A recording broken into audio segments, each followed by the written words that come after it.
PSC ഐഡിയാസിന്റെ ഇന്നത്തെ ക്ലാസ്സിലേക്ക് എല്ലാവർക്കും സ്വാഗതം.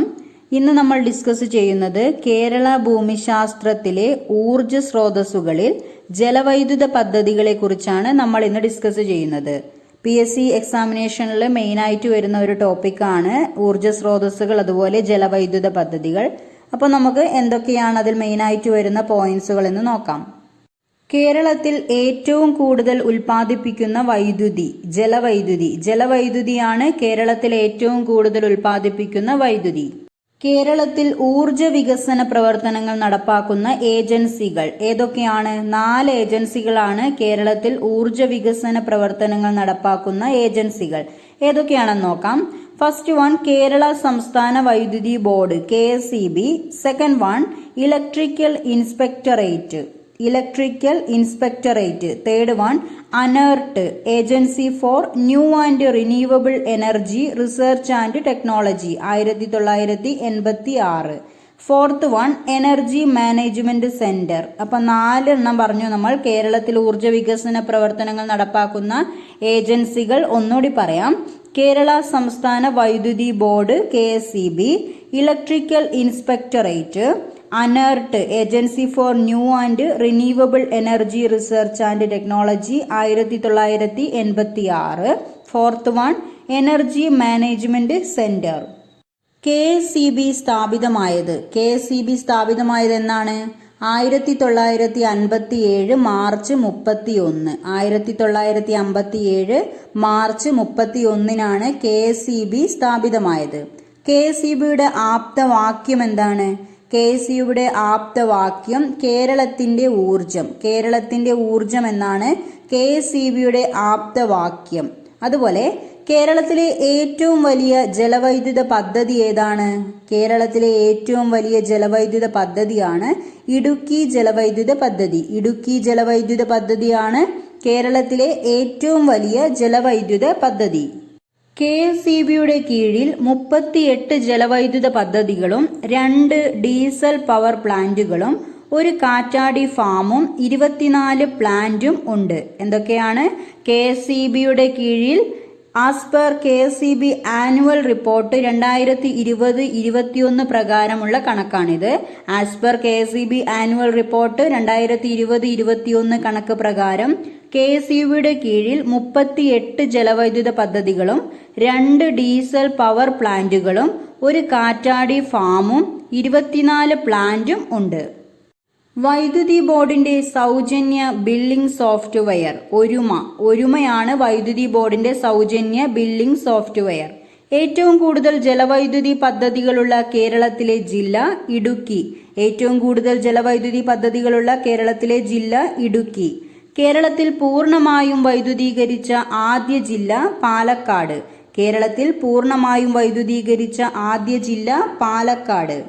ഊർജ കാര്യക്ഷമത വർദ്ധിപ്പിക്കുക, ഊർജ സംരക്ഷണം പ്രോത്സാഹിപ്പിക്കുക, ബോധവത്കരണ ക്ലാസുകൾ സംഘടിപ്പിക്കുക എന്നീ ലക്ഷ്യങ്ങളോടെ ഊർജ വകുപ്പിന് കീഴിൽ പ്രവർത്തിക്കുന്ന സ്വയംഭരണ സ്ഥാപനമാണ് എനർജി മാനേജ്മെന്റ് സെന്റർ. എന്താണ് എനർജി മാനേജ്മെന്റ് സെന്റർ എന്ന് പറഞ്ഞാൽ? ഊർജ കാര്യക്ഷമത വർദ്ധിപ്പിക്കുക, ഊർജ സംരക്ഷണം പ്രോത്സാഹിപ്പിക്കുക, ബോധവത്കരണ ക്ലാസുകൾ സംഘടിപ്പിക്കുക എന്നീ ലക്ഷ്യങ്ങളോടെ ഊർജ വകുപ്പിന് കീഴിൽ പ്രവർത്തിക്കുന്ന സ്വയംഭരണ സ്ഥാപനമാണ് എനർജി മാനേജ്മെന്റ് സെന്റർ എന്ന് പറയുന്നത്. 2021 എനർജി കൺസർവേഷൻ ആക്ട് നടപ്പാക്കാൻ ചുമതലപ്പെട്ട സംസ്ഥാന സ്ഥാപനം ഏതാണ്? എനർജി മാനേജ്മെന്റ് സെന്റർ ആണ് 2021 എനർജി കൺസർവേഷൻ ആക്ട് നടപ്പാക്കാൻ ചുമതലപ്പെട്ട സംസ്ഥാന സ്ഥാപനം. കേരളത്തിൽ ഏറ്റവും കൂടുതൽ ജലവൈദ്യുതി പദ്ധതികൾ സ്ഥിതി ചെയ്യുന്ന നദി പെരിയാറാണ് കേരളത്തിൽ ഏറ്റവും കൂടുതൽ ജലവൈദ്യുത പദ്ധതികൾ സ്ഥിതി ചെയ്യുന്ന നദി. സംസ്ഥാനത്തെ വൈദ്യുതി മേഖലയുടെ സമഗ്ര വികസനം ലക്ഷ്യമിട്ട് 2018 കേരള സർക്കാർ ആരംഭിച്ച പദ്ധതി ഊർജ Kerala mission.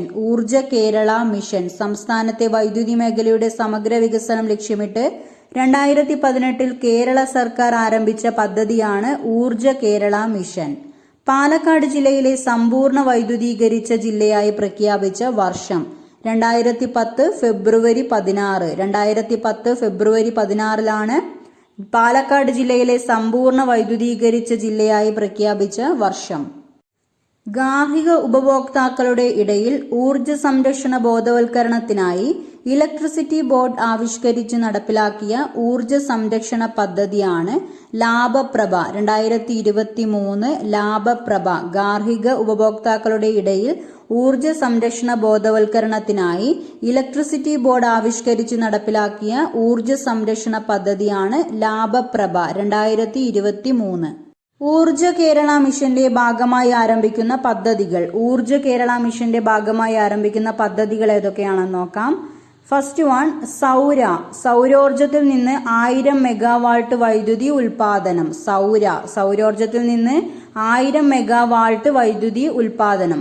Second one filament രഹിത കേരളം. LED ബൾബുകൾ മിതമായ നിരക്കിൽ നൽകുന്നു. ഫിലമെന്റ് രഹിത കേരളം.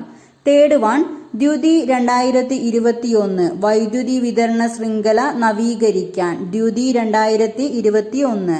ഫോർത്ത് വൺ ട്രാൻസ്ഗ്രിഡ് 2.0 പ്രസരണ നഷ്ടം കുറയ്ക്കാൻ. ട്രാൻസ്ഗ്രിഡ് 2.0 പ്രസരണ നഷ്ടം കുറയ്ക്കാൻ. സേഫ്. ഫിഫ്ത്ത് വൺ സേഫ് സുരക്ഷിതമായ വൈദ്യുതി ഉപയോഗ പ്രചരണ നടപടി. സേഫ് സുരക്ഷിതമായ വൈദ്യുതി ഉപയോഗ പ്രചരണ പരിപാടി. ഇത്രയുമാണ് ഊർജ കേരള മിഷന്റെ ഭാഗമായി ആരംഭിക്കുന്ന പദ്ധതികൾ. കേരളത്തിൽ ആദ്യമായി വൈദ്യുതീകരിച്ച നഗരം ഏതാണ്? തിരുവനന്തപുരം. 1929 തിരുവനന്തപുരം. പള്ളിവാസൽ ജലവൈദ്യുത പദ്ധതി കമ്മീഷൻ ചെയ്ത വർഷം 1940. 1940 പള്ളിവാസൽ ജലവൈദ്യുത പദ്ധതി കമ്മീഷൻ ചെയ്ത വർഷം. പള്ളിവാസലിൽ സ്വകാര്യ ആവശ്യത്തിനായി ജലവൈദ്യുത പദ്ധതി ആരംഭിച്ച കമ്പനി കണ്ണൻ ദേവൻ കമ്പനി. 1900 കണ്ണൻ ദേവൻ കമ്പനിയാണ് പള്ളിവാസലിൽ സ്വകാര്യ ആവശ്യത്തിനായി ജലവൈദ്യുത പദ്ധതി ആരംഭിച്ച കമ്പനി. സംസ്ഥാനത്ത് മികച്ച രീതിയിൽ ഈസ് ഓഫ് ഡൂയിങ് ബിസിനസ് നടപ്പാക്കിയ സർക്കാർ സ്ഥാപനങ്ങളെ കണ്ടെത്താൻ കേരള സ്റ്റേറ്റ് ഇൻഡസ്ട്രിയൽ ഡെവലപ്മെന്റ് നടത്തിയ സർവേയിൽ ഒന്നാമതെത്തിയ സർക്കാർ സ്ഥാപനം ഏതാണ്? KSEB. KSEB ആണ് സംസ്ഥാനത്ത് മികച്ച രീതിയിൽ ഈസ് ഓഫ് ഡൂയിങ് ബിസിനസ് നടപ്പാക്കിയ സർക്കാർ സ്ഥാപനങ്ങളെ കണ്ടെത്താൻ കേരള സ്റ്റേറ്റ് ഇൻഡസ്ട്രിയൽ ഡെവലപ്മെന്റ് നടത്തിയ സർവേയിൽ ഒന്നാമതെത്തിയ സർക്കാർ സ്ഥാപനം KSEB. പള്ളിവാസൽ പദ്ധതി സ്ഥിതി ചെയ്യുന്നത് പെരിയാറിന്റെ പോഷക നദിയായ മുതിരപ്പുഴയിലാണ്. പള്ളിവാസൽ പദ്ധതി സ്ഥിതി ചെയ്യുന്നത് പെരിയാറിന്റെ പോഷക നദിയായ മുതിരപ്പുഴയിൽ. പള്ളിവാസൽ ജലവൈദ്യുത പദ്ധതി സ്ഥാപിച്ചത് ആരുടെ ഭരണകാലത്താണ്? പള്ളിവാസൽ ജലവൈദ്യുത പദ്ധതി സ്ഥാപിച്ചത് ശ്രീ ചിത്തിര തിരുനാൾ ബാലരാമവർമ്മയുടെ ഭരണകാലത്താണ്. ശ്രീ ചിത്തിര തിരുനാൾ ബാലരാമവർമ്മയുടെ ഭരണകാലത്താണ് പള്ളിവാസൽ ജലവൈദ്യുത പദ്ധതി സ്ഥാപിച്ചത്. കേരളത്തിലെ രണ്ടാമത്തെ ജലവൈദ്യുത പദ്ധതി ഏതാണ്? കേരളത്തിലെ രണ്ടാമത്തെ ജലവൈദ്യുത പദ്ധതി ചെങ്കുളം. 1954 ചെങ്കുളം. ചെങ്കുളം പദ്ധതി സ്ഥിതി ചെയ്യുന്ന പെരിയാറിന്റെ പോഷക നദി മുതിരപ്പുഴ. മുതിരപ്പുഴയാണ് ചെങ്കുളം പദ്ധതി സ്ഥിതി ചെയ്യുന്ന പെരിയാറിന്റെ പോഷക നദി. പള്ളിവാസൽ പദ്ധതിയിൽ നിന്ന് ഉപയോഗം കഴിഞ്ഞ് പുറത്തേക്കൊഴുകുന്ന വെള്ളവും മുതിരപ്പുഴയിലെ വെള്ളവും ഉപയോഗിച്ച് വൈദ്യുതി ഉൽപ്പാദിപ്പിക്കുന്നത് ചെങ്കുളം ജലവൈദ്യുത പദ്ധതിയിലാണ്. ചെങ്കുളം ജലവൈദ്യുത പദ്ധതിയിലാണ് പള്ളിവാസൽ പദ്ധതിയിൽ നിന്ന് ഉപയോഗം കഴിഞ്ഞ് പുറത്തേക്കൊഴുകുന്ന വെള്ളവും മുതിരപ്പുഴയിലെ വെള്ളവും ഉപയോഗിച്ച് വൈദ്യുതി ഉൽപ്പാദിപ്പിക്കുന്നത് ചെങ്കുളം ജലവൈദ്യുത പദ്ധതിയിൽ. ഇടുക്കി ജലവൈദ്യുത പദ്ധതിയിൽ ഉൾപ്പെട്ട അണക്കെട്ടുകൾ. ഇടുക്കി ജലവൈദ്യുത പദ്ധതിയിൽ ഉൾപ്പെട്ട അണക്കെട്ടുകളാണ് ഇടുക്കി, ചെറുതോണി, കുളമാവ്. ഏതൊക്കെയാണ്? ഇടുക്കി, ചെറുതോണി, കുളമാവ്. ഇടുക്കി ഡാമിൽ നിന്ന് വൈദ്യുതി ഉൽപ്പാദിപ്പിക്കാൻ തുടങ്ങിയ വർഷം 1975 ഒക്ടോബർ 4. 1975 ഒക്ടോബർ 4 ഇടുക്കി ഡാമിൽ നിന്ന് വൈദ്യുതി ഉൽപ്പാദിപ്പിക്കാൻ തുടങ്ങിയ വർഷം. ഇടുക്കി ഡാമിൽ നിന്ന് വ്യാവസായിക അടിസ്ഥാനത്തിൽ വൈദ്യുതി ഉൽപ്പാദിപ്പിക്കാൻ തുടങ്ങിയ വർഷം 1976 ഫെബ്രുവരി 12. 1976 ഫെബ്രുവരി 12 ഇടുക്കി ഡാമിൽ നിന്ന് വ്യാവസായിക അടിസ്ഥാനത്തിൽ വൈദ്യുതി ഉൽപ്പാദിപ്പിക്കാൻ തുടങ്ങിയ വർഷം. കേരളത്തിലെ ആദ്യ കോൺക്രീറ്റ് ഡാം ഏതാണ്? മാട്ടുപ്പെട്ടി. മാട്ടുപ്പെട്ടിയാണ് കേരളത്തിലെ ആദ്യ കോൺക്രീറ്റ് ഡാം. കേരളത്തിലെ ഏറ്റവും വലിയ ഗ്രാവിറ്റി ഡാം ചെറുതോണി. ചെറുതോണിയാണ് കേരളത്തിലെ ഏറ്റവും വലിയ ഗ്രാവിറ്റി ഡാം. ഇടുക്കി ജലവൈദ്യുത പദ്ധതിയുടെ നിർമ്മാണത്തിന് ഇന്ത്യയെ സഹായിച്ച രാജ്യം കാനഡ. കാനഡയാണ് ഇടുക്കി ജലവൈദ്യുത പദ്ധതിയുടെ നിർമ്മാണത്തിന് ഇന്ത്യയെ സഹായിച്ച രാജ്യം.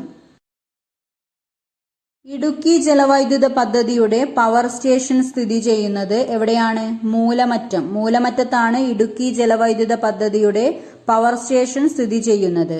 കേരളത്തിലെ ഏറ്റവും വലിയ ഭൂഗർഭ ജലവൈദ്യുത നിലയം സ്ഥിതി ചെയ്യുന്ന സ്ഥലം മൂലമറ്റം. ഇടുക്കിയിലെ മൂലമറ്റത്താണ് കേരളത്തിലെ ഏറ്റവും വലിയ ഭൂഗർഭ ജലവൈദ്യുത നിലയം സ്ഥിതി ചെയ്യുന്ന സ്ഥലം. മലബാറിലെ ആദ്യത്തെ ജലവൈദ്യുത പദ്ധതി കുറ്റ്യാടി. 1972 കോഴിക്കോടാണ് മലബാറിലെ ആദ്യത്തെ ജലവൈദ്യുത പദ്ധതി കുറ്റ്യാടി. പെരിങ്ങൽകുത്ത് ജലവൈദ്യുത പദ്ധതി 1957 മാർച്ച് 6 ഏത് നദിയിലാണ്? ചാലക്കുടിപ്പുഴ. ചാലക്കുടിപ്പുഴയിലാണ് പെരിങ്ങൽകുത്ത് ജലവൈദ്യുത പദ്ധതി. ചാലക്കുടിപ്പുഴയിലാണ്. കേരളത്തിലെ രണ്ടാമത്തെ വലിയ ജലവൈദ്യുത നിലയം ശബരിഗിരി. ശബരിഗിരിയാണ് കേരളത്തിലെ രണ്ടാമത്തെ വലിയ ജലവൈദ്യുത നിലയം. ഏതു ജലവൈദ്യുത പദ്ധതിയുടെ ജലസംഭരണികളാണ് പമ്പാ നദിയിലും കക്കി നദിയിലും സ്ഥിതി ചെയ്യുന്നത്? ശബരിഗിരി. ശബരിഗിരി ജലവൈദ്യുത പദ്ധതിയിലുള്ള ജലസംഭരണികളാണ് പമ്പാ നദിയിലും കക്കി നദിയിലും സ്ഥിതി ചെയ്യുന്നത്. ശബരിഗിരി 1966 ഏപ്രിൽ 18. ശബരിഗിരി പദ്ധതി സ്ഥിതി ചെയ്യുന്നത് എവിടെയാണ്? പത്തനംതിട്ട. പത്തനംതിട്ടയിലാണ് ശബരിഗിരി പദ്ധതി സ്ഥിതി ചെയ്യുന്നത്.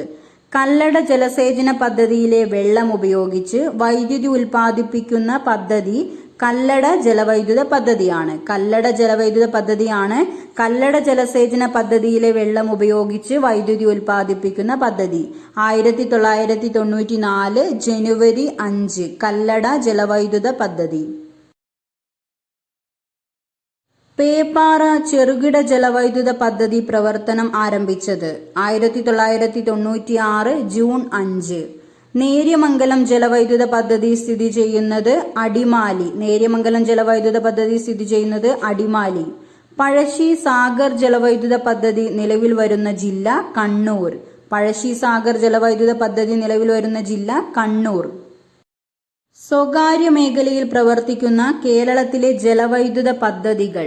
First one Maniyar Pathanamthitta, Kuthungal Idukki, Ullunkal Pathanamthitta. ഏതൊക്കെയാണ് സ്വകാര്യ മേഖലയിൽ പ്രവർത്തിക്കുന്ന കേരളത്തിലെ ജലവൈദ്യുത പദ്ധതികൾ? മണിയാർ പത്തനംതിട്ടയിലാണ്, കുത്തുങ്കൽ ഇടുക്കിയിലാണ്, ഉള്ളങ്കൽ പത്തനംതിട്ട. ഈ 3 എണ്ണമാണ് സ്വകാര്യ മേഖലയിൽ പ്രവർത്തിക്കുന്ന കേരളത്തിലെ ജലവൈദ്യുത പദ്ധതികൾ. സ്വകാര്യ മേഖലയിൽ പ്രവർത്തിക്കുന്ന കേരളത്തിലെ ആദ്യ ജലവൈദ്യുത പദ്ധതിയാണ് മണിയാർ.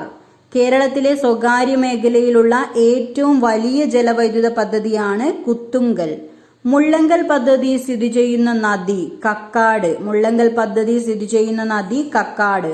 സ്വകാര്യ മേഖലയിൽ പ്രവർത്തിക്കുന്ന കേരളത്തിലെ ആദ്യ ജലവൈദ്യുത പദ്ധതിയാണ് മണിയാർ. കേരളത്തിലെ സ്വകാര്യ മേഖലയിലുള്ള ഏറ്റവും വലിയ ജലവൈദ്യുത പദ്ധതിയാണ് കുത്തുങ്കൽ. മുള്ളങ്കൽ പദ്ധതി സ്ഥിതി ചെയ്യുന്ന നദി കക്കാട്, പത്തനംതിട്ട കക്കാട്. കേരളത്തിൽ ആദ്യമായി വൈദ്യുതോൽപാദനം തുടങ്ങിയ ഗ്രാമപഞ്ചായത്ത് മാങ്കുളം. ഇടുക്കിയിലെ മാങ്കുളം ഗ്രാമപഞ്ചായത്തിലാണ് കേരളത്തിൽ ആദ്യമായി വൈദ്യുതോൽപാദനം തുടങ്ങിയ ഗ്രാമപഞ്ചായത്ത്. സ്വന്തമായി മിനി ജലവൈദ്യുത പദ്ധതി ആരംഭിച്ച കേരളത്തിലെ ആദ്യത്തെ തദ്ദേശ സ്വയംഭരണ സ്ഥാപനം ഏതാണ്? പാലക്കാട് ജില്ലാ പഞ്ചായത്ത്. പാലക്കാട് ജില്ലാ പഞ്ചായത്താണ് സ്വന്തമായി മിനി ജലവൈദ്യുത പദ്ധതി ആരംഭിച്ച കേരളത്തിലെ ആദ്യത്തെ തദ്ദേശ സ്വയംഭരണ സ്ഥാപനം. പാലക്കാട് ജില്ലാ പഞ്ചായത്ത്. കേരളത്തിൽ ഒരു ജില്ലാ പഞ്ചായത്തിന്റെ ഉടമസ്ഥതയിലുള്ള ജലവൈദ്യുത പദ്ധതി മീൻവല്ലം. മീൻവല്ലമാണ് കേരളത്തിൽ ഒരു ജില്ലാ പഞ്ചായത്തിന്റെ ഉടമസ്ഥതയിലുള്ള ജലവൈദ്യുത പദ്ധതി. മീൻവല്ലം ജലവൈദ്യുത പദ്ധതി സ്ഥിതി ചെയ്യുന്നത് എവിടെയാണ്? തൂതപ്പുഴയിൽ. തൂതപ്പുഴയിലാണ് മീൻവല്ലം ജലവൈദ്യുത പദ്ധതി സ്ഥിതി ചെയ്യുന്നത്. കേരളത്തിൽ സ്വന്തമായി വൈദ്യുതി വിതരണം നടത്തുന്ന ഏക മുനിസിപ്പൽ കോർപ്പറേഷൻ ഏതാണ്? തൃശൂരാണ് കേരളത്തിൽ സ്വന്തമായി വൈദ്യുതി വിതരണം നടത്തുന്ന ഏക മുനിസിപ്പൽ കോർപ്പറേഷൻ. അതുപോലെ കേരളത്തിൽ ആദ്യമായി എല്ലാ വീടുകളിലും വൈദ്യുതി കണക്ഷൻ നൽകിയ ഗ്രാമപഞ്ചായത്ത് ഏതാണ്? കണ്ണാടി ഗ്രാമപഞ്ചായത്ത്. പാലക്കാടുള്ള കണ്ണാടി ഗ്രാമപഞ്ചായത്തിലാണ് ആദ്യമായി എല്ലാ വീടുകളിലും വൈദ്യുതി കണക്ഷൻ നൽകിയ ഗ്രാമപഞ്ചായത്ത്. ഇത്രയും കാര്യങ്ങളാണ് ജലവൈദ്യുത പദ്ധതികളെ കുറിച്ച് നമുക്ക് പറയാനുള്ളത്. അടുത്ത ടോപ്പിക്കുമായി നെക്സ്റ്റ് ക്ലാസ്സിൽ കാണാം. ഓക്കെ.